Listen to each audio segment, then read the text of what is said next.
नमस्कार बच्चों, मैं विजयलक्ष्मी गुप्ता आपकी हिंदी शिक्षिका हूँ। ऑनलाइन क्लासेस में बच्चों आपका एक बार फिर से स्वागत है। आज हम एक नया पाठ पढ़ने वाले हैं जो कि एक कविता है और उसका शीर्षक है कठपुतली और इसके रचयिता हैं भवानी प्रसाद मिश्र जी। तो आइए बच्चों, कविता समझने से पहले हम कवि परिचय भी जान लेते हैं। भवानी प्रसाद मिश्र। भवानी प्रसाद मिश्र हिंदी भाषा के एक महान लेखक एवं कवि माने जाते थे। भवानी प्रसाद मिश्र का जन्म 29 मार्च 1913 ईस्वी को गांव टिगरिया, तहसील सिवनी मालवा, जिला होशंगाबाद के मध्य प्रदेश में हुआ था। उनकी प्रमुख रचनाएं हैं गीत फरोश, चकित है दुख, बुनी हुई रस्सी, तुकों के खेल, जिन्होंने मुझे रचा, कुछ नीति कुछ राजनीति आदि हैं। उन्हें पुरस्कारों से सम्मानित किया गया है, जैसे साहित्य अकादमी पुरस्कार, साहित्य सम्मान से सम्मानित किया गया। बच्चों, 20 फरवरी 1985 ईस्वी को इन्होंने इस दुनिया को अलविदा कह दिया, मगर इनकी महान रचनाएं हमेशा हमारे बीच अमर रहेंगी। तो बच्चों, यह था भवानी प्रसाद मिश्र जी का संक्षिप्त जीवन परिचय। अब हम कविता की ओर चलते हैं। आज हम जो कविता पढ़ रहे हैं उसका नाम है कठपुतली। कठपुतली।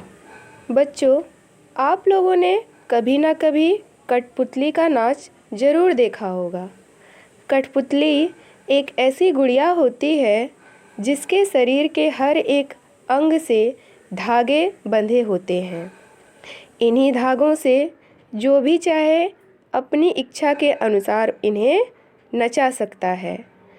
लेकिन क्या आपने कभी ये सोचा है कि जीवन भर दूसरों के इशारों पर नाचने वाली ये कठपुतलियाँ क्या सोचती होंगी? क्या उन्हें ऐसा जीवन जीना अच्छा लगता है या उन्हें ऐसा जीवन जीना अच्छा लगता होगा?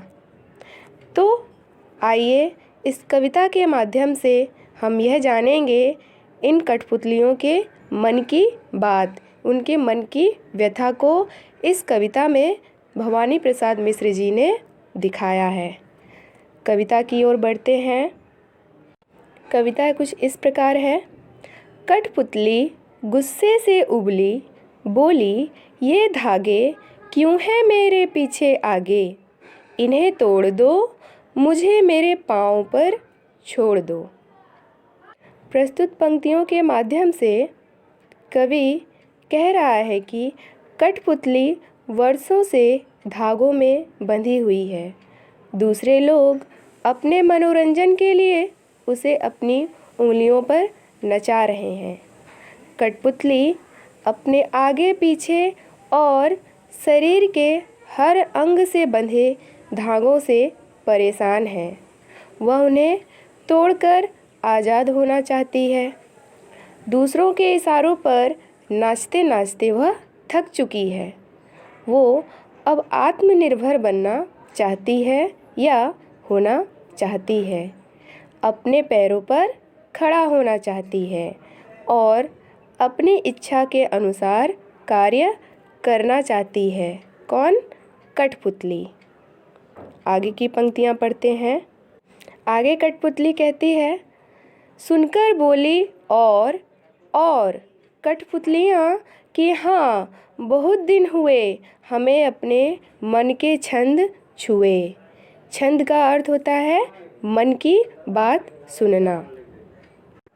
इन पंक्तियों में कवि कह रहे हैं कि पहली कठपुतली की बात सुनकर दूसरी अन्य कठपुतलियों के मन में भी आज़ाद होने की इच्छा जागने लगी है। वे सभी पहली कठपुतली की बातों से सहमत थीं। वे सभी कहती हैं कि सचमुच वर्षों से इन धागों से बंधे रहने के कारण हमने पता नहीं कितने ही दिनों से अपने मन की कोई भी इच्छा पूरी नहीं की है। हमें ये गुलामी का जीवन जीना पड़ रहा है। अतः सभी कठपुतलियाँ विद्रोह के लिए तैयार हो जाती हैं कि हम अब किसी के इशारों पर नहीं नाचेंगे, हम अब आज़ाद होना चाहते हैं और वे उन धागों से आज़ाद होना चाहती हैं जो लोग उन्हें किसी भी तरह से अपने इशारों पर नचाना चाहते हैं। यानी वे गुलामी का जीवन जीते जीते थक चुकी हैं, अब वे अपनी मर्जी से अपना जीवन जीना चाहती हैं। कवि इन पंक्तियों में यही संदेश दे रहे हैं। आगे की पंक्तियाँ पढ़ते हैं। मगर पहली कठपुतली सोचने लगी, ये कैसी इच्छा मेरे मन में जगी। इन पंक्तियों के माध्यम से अन्य सभी कठपुतलियों की बात सुनकर पहली कठपुतली सोच में पड़ जाती है। वह सोचती है कि मैंने तो केवल अपनी आज़ादी के बारे में सोचा था, लेकिन अब तो मेरे साथ बाकी की सभी कठपुतलियाँ भी क्या होना चाहती हैं? आज़ाद होना चाहती हैं। अब जबकि सबके स्वतंत्रता की जिम्मेदारी भी पहली कठपुतली के ऊपर आ जाती है, तो वह सोचती है कि हम सभी के इस आज़ाद होने की इच्छा का परिणाम आखिर क्या होगा।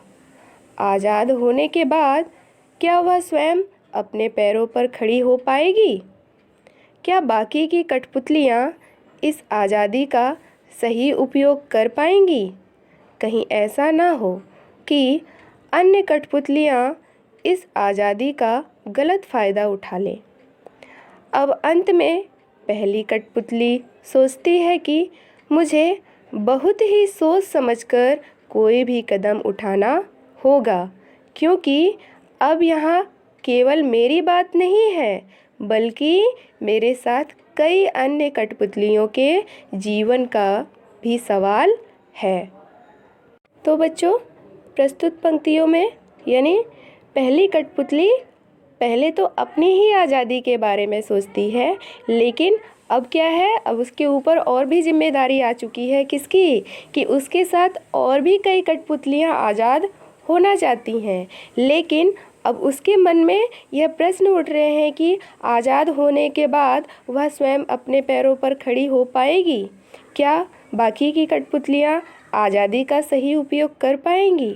कहीं ऐसा न हो, यानी पहली कठपुतली के मन में यह डर भी आ रहा है कि अन्य कठपुतलियाँ इस आज़ादी का गलत फ़ायदा न उठा लें। इसलिए वह कहती है कि मुझे बहुत ही सोच समझकर कोई भी कदम उठाना होगा, क्योंकि यहाँ बात केवल पहली कठपुतली की नहीं है, यहाँ बात अब उसके कई साथियों यानी कई अन्य कठपुतलियों के जीवन का भी सवाल यानी प्रश्न है।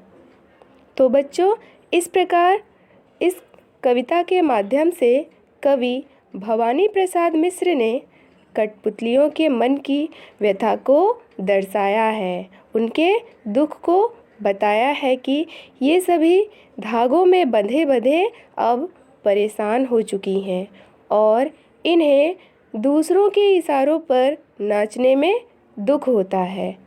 इस दुख से बाहर निकलने के लिए एक कठपुतली विद्रोह की शुरुआत भी करती है। वो सब धागे तोड़कर अपने पैरों पर खड़ी होना चाहती है। तो उसके साथ क्या होता है कि पहली कठपुतली के साथ अन्य सभी कठपुतलियाँ भी उसकी बातों से सहमत हो जाती हैं और स्वतंत्रता होने की चाह व्यक्त करती हैं, यानी आज़ाद होने की इच्छा अन्य कठपुतलियों के अंदर भी आ जाती है कि हमें भी अब आज़ाद होना है, हम अब दूसरों के इशारों पर नहीं नाच सकते हैं, हम अब खुली हवा में सांस लेना चाहते हैं और अपनी मर्जी से कार्य करना चाहते हैं। मगर जब पहली कठपुतली पर सभी की स्वतंत्रता यानी सभी की जिम्मेदारी आती है तो वह सोच में पड़ जाती है कि मुझे अब सोच समझकर कदम उठाना पड़ेगा, क्योंकि अब बात मेरे अकेले की नहीं है, मेरे अन्य साथियों की बारे में भी मुझे सोचना पड़ेगा। धन्यवाद।